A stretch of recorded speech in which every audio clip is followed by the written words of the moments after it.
That's right, Maggie and Russ. Campus is crawling with visitors today, many of them with cameras, as there are summer camps. There are 3 high school graduations happening here today, and future freshmen are finding their way around. But I found out that a few years ago, there was surveillance right here, and those pictures found their way around the world.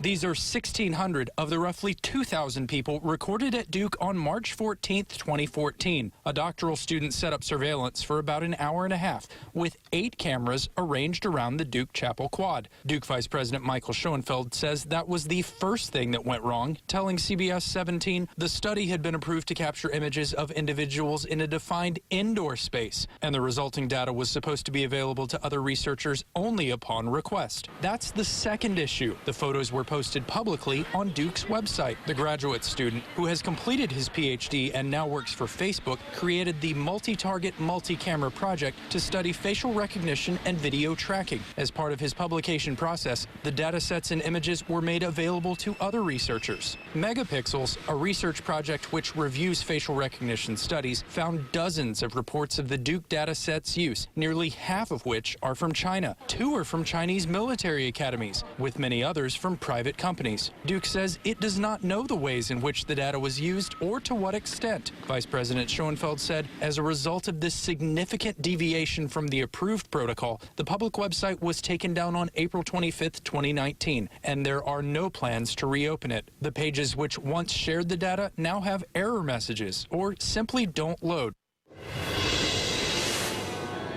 And there's an institutional review board that approves all studies here at Duke that involved human subjects. Now, I wanted to know if there'd be any sort of penalty because the researchers in this case did not follow those guidelines, but a university spokesman declined to comment on my questions. Reporting live in Durham, Robert Richardson, CBS 17 News.